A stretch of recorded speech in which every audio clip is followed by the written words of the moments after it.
Mesdames et messieurs, bonjour et bienvenue à notre chaîne, bienvenue dans notre chaîne Mboka-na-Elika TV. Nous avions fait un petit tour vers la Grande Orientale pour vous montrer ce qui est la vie dans la partie orientale de notre pays. Là, je parle principalement de la province de la Chopo et une petite partie de la Mongala. Nous étions là, on a vu comment est-ce que les gens vivaient principalement à Kisangani, on a vu la vie des Yangambi, on a vu le territoire des Basoko et la cité de Lokutu où la PLC ou la PLC à actuelle fait parler d'elle encore, cette entreprise qui faisait autrefois la fierté, je pense, jusqu'à maintenant, ça continue à faire la fierté de la République démocratique du Congo. Voilà, mesdames et messieurs, veuillez voir ce qu'a été notre parcours de l'autre côté, comment nous avions été, comment on a visité quelques infrastructures et la faune, en fait, le milieu sauvage de la province de la Chopo. Merci et suivons-nous, merci. Boyoma, Boyoma, karibu kwetu Kisangani. Boyoma, Boyoma, karibu kwetu Kisangani. Papa na mama, papa na mama.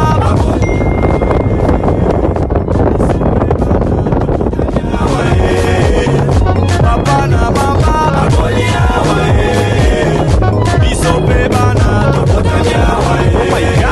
Kisangani na pita Bulaya, owe makambo kitoko boyomo kokuta, owe aéroport international de Bangoka, fleuve Congo plein de poissons, rivière Chopo. Boyoma mchini mzuri sana, twapendana hatutaki maisha ya tabu. Kisangani abakumu bagenya balokele bambole batopoke bambuza bamongo banande baye na biloko akolia na biso kitoko neti imana mole. Kisangani abayuwai bakala musiku ya pole pole. Ambula boyoma baboyome bamona ukona we ukona we ukona we lobo kona yo ya papa na mama babolia we sope bana tobotanya we papa na mama babolia we elengi sope bana tobotanya Boyomo j'étais mboko elenda mibali na basil faut voir l'olendo charisme et vanda. Kisangani ville moko belle si combinane makiso makobo kabondo lui chopo matongelo. Boyoma, Boyoma, karibu kwetu Kisangani. Boyoma, Boyoma, karibu kwetu Kisangani. Papa na mama, papa na mama.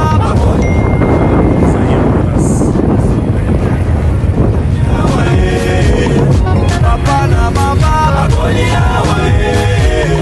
biso pe bana tobotanya wae. Oh my God, Kisangani na pita Bulaya, owe makambo kitoko boyomo kokuta, owe aéroport international de Bangoka, fleuve Congo plein de poissons, rivière Chopo. Oh yeah. Boyoma mchini mzuri sana, twapendana hatutaki maisha ya tabu. Kisangani abakumu bagenya balokele bambole batopoke bambuza bamongo banande baye na biloko akolia na biso kitoko neti imana mole. Kisangani abayuwai bakala musiku ya pole pole. Ambula boyoma baboyome bamona ukona we ukona we ukona we lobo kona yo ya papa na mama babolia we sope bana tobotanya we papa na mama babolia we elengi sope bana tobotanya Yomoyo j'étais Mboko Elenda Mibali na basil faut voir l'Olendo charisme et vanda Kisangani ville moko belle si Kombinane Makiso Makobo Kabagoli yawe Biso pebana Tobotani yawe Oh my god Kisangani na pita bulaya Owe Makambo kitoko boyo moko kuta Owe Aéroport international de Bangoka Fleuve Congo plein de poissons rivière Chopo Oh yeah Niboyoma Mujini muzuri sana Twapendana hatutaki maisha ya tabu Kisangani bakumu bagenya balokele Bambole batopoke bambuza bamongo Bandande baye Na biloko kolia na biso kitoko neti Imana mole Kisangani bayuwai bakala musiku ya pole pole Yawe Ambula boyoma Baboyome bamona Nukona we Nukona we Nukona we Nukona yo ya Mama Baboli yawe Sope bana Tobotani yawe Baboli yawe Sope bana Tobotani yawe Yomoyo j'étais Mboko Elenda Mibali na basil faut voir l'Olendo charisme et vanda Kisangani ville moko belle si Kombinane Makiso Makobo Kabonda Chopo matongelu Bambole batopoke bambuza bamongo Bandande baye Na biloko kolia na biso kitoko neti Imana mole Kisangani bayuwai bakala musiku ya pole pole Yawe Ambula boyoma Baboyome bamona Nukona we Nukona we Nukona we Nukona yo ya Mama Baboli yawe Sope bana Tobotani yawe Baboli yawe Sope bana Tobotani yawe Yomoyo j'étais Mboko Elenda Mibali na basil faut voir l'Olendo charisme et vanda Kisangani ville moko belle si Kombinane Makiso Makobo Oh my god Kisangani na pita bulaya Owe Makambo kitoko boyo moko kuta Owe Aéroport international de Bangoka Fleuve Congo plein de poissons rivière Chopo Oh yeah Niboyoma Mujini muzuri sana Twapendana hatutaki maisha ya tabu Kisangani bakumu bagenya balokele Bambole batopoke bambuza bamongo Bandande baye Na biloko kolia na biso kitoko neti Imana mole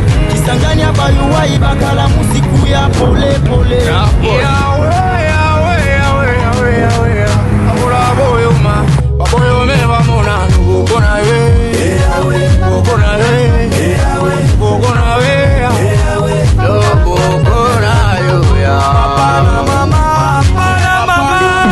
Baboli yawe Sope bana Tobotani yawe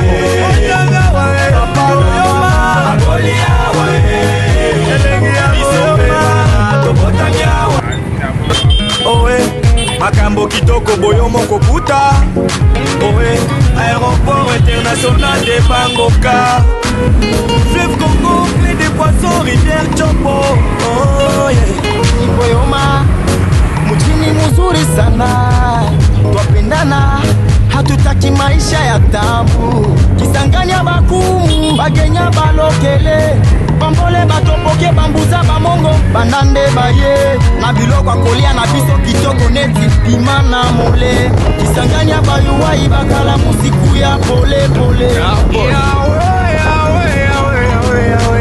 Ambula boyoma Baboyome bamona Nukona we Nukona we Nukona we Nukona yo ya Mama Baboli yawe Sope bana Tobotani yawe Baboli yawe Sope bana Tobotani Yomoyo j'étais Mboko Elenda Mibali Nabas, il faut voir l'Olendo charisme et Vanda Boyoma, Boyoma, karibu kwetu Kisangani. Boyoma, Boyoma, karibu kwetu Kisangani. Papa na mama, papa na mama.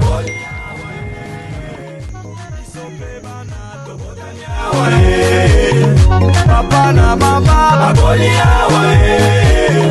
biso pe bana tobotanya wae. Oh my God, Kisangani na pita Bulaya. Owe, makambo kitoko boyomo kokuta.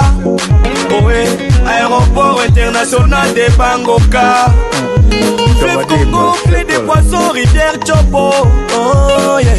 Ni Boyoma, mjini mzuri sana, twapendana, hatutaki maisha ya tabu. Kisangani ya bakumu, bagenya balokele, bambole batopoke bambuza bamongo, banande baye, na biloko kolia na biso kitoko neti, bimana mole. Kisangani ya bayuwai bakala musiku ya pole pole. Ambula Boyoma, Boyome bamona, bukona we, bukona we, bukona we.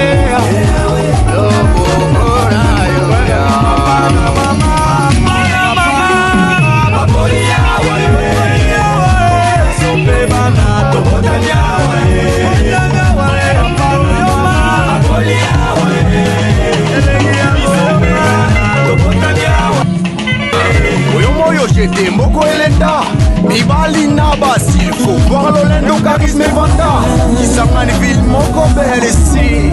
On est à Boyoma Singapombi, mais regardez, il y a la lumière ici hein.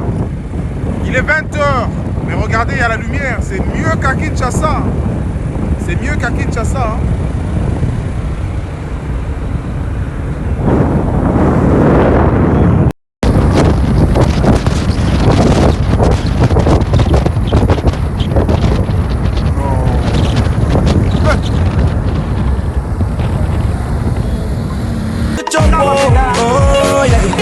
Boyoma, mjini mzuri sana, twapendana, hatutaki maisha ya tabu. Kisangani ya bakumu, bagenya balokele, bambole batopoke bambuza bamongo, banande baye, na biloko kolia na biso kitoko neti, bimana mole.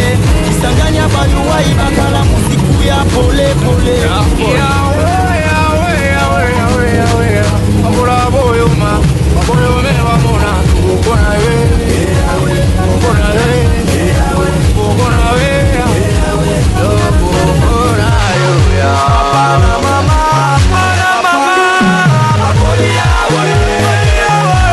sope bana tobotanya wae. Papa na mama,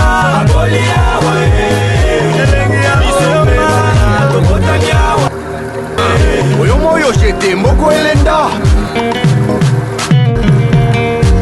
Boyoma, Boyoma, karibu kwetu Kisangani. Boyoma, Boyoma, karibu kwetu Kisangani. Papa na mama, papa na mama.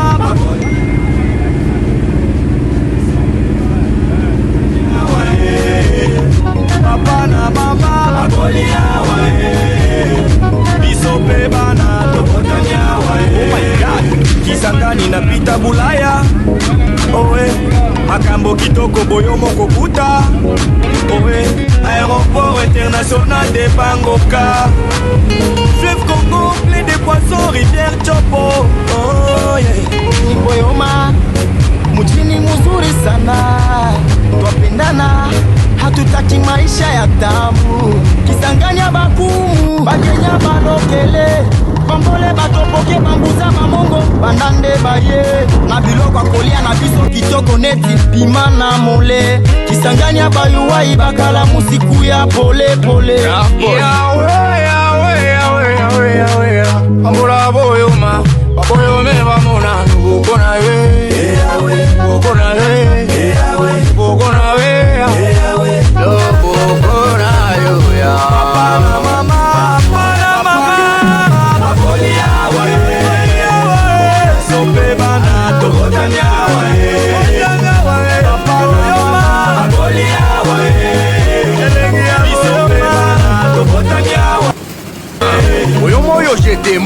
Brenda Mibali na basi, il faut voir l'Olendo charisme et Vanda Kisangani ville moko belle ici Combinanel Boyoma, Boyoma Karibu kwetu Kisangani Boyoma, Boyoma Karibu kwetu Kisangani Papa na mama, papa na mama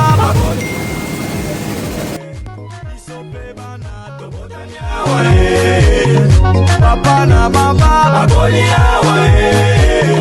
biso pe bana tobotanya wae. Oh my God, Kisangani na pita Bulaya oe makambo kitoko boyomo kokuta oe aéroport international de Bangoka fleuve Congo plein de poissons rivière Chopo oh yeah.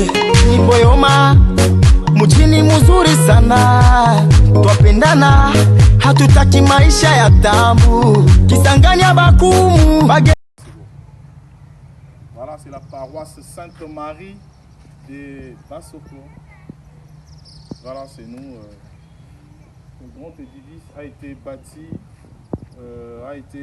comment dirais-je, construit depuis 1902. Donc, il a plus de 100 ans.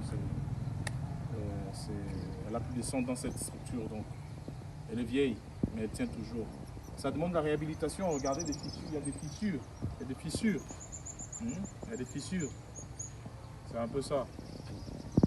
Merci.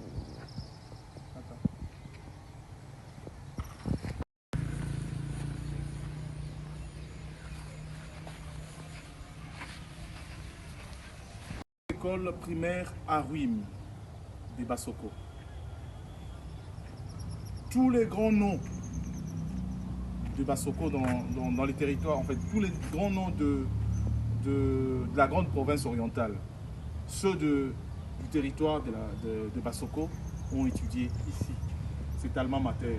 Mais regardez dans quel état elle se retrouve cette école qui a formé le général Likoulia, hein, le monsieur docteur Modia Oyanjo Antoine, hein, le colonel Mayolo, des grandes personnalités, Maman F. Bazaïb, Maman F. Bazaïb, c'est de l'autre côté, je pense c'est Elika, l'école des filles, vous voyez un peu.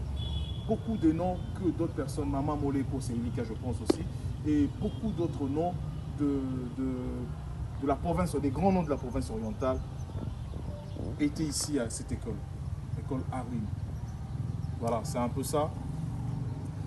Cher Bana Bassoko, pensez à reconstruire cette école. Elle est dans un état de délabrement total, très avancé. Merci.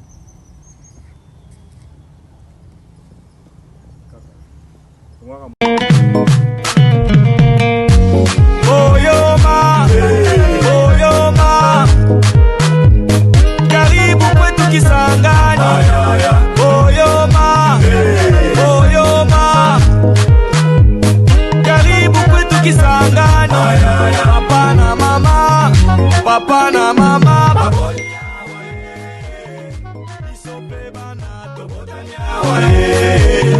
Papa na mama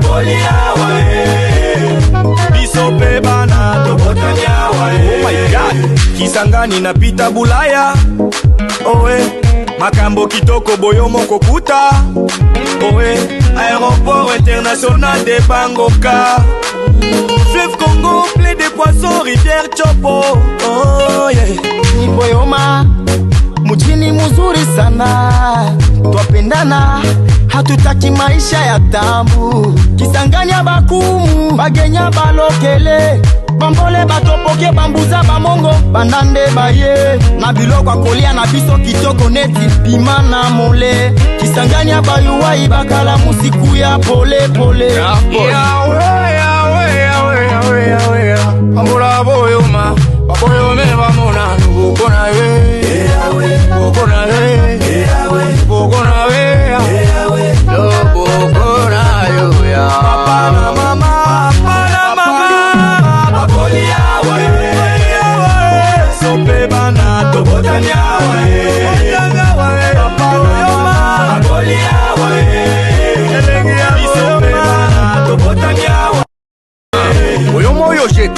Belenda Mibali Nabas, il faut voir l'Olendo charisme et Vanda Kisangani ville moko belle si Combinanel Makiso Mangobo Kabondo Topo Matongelu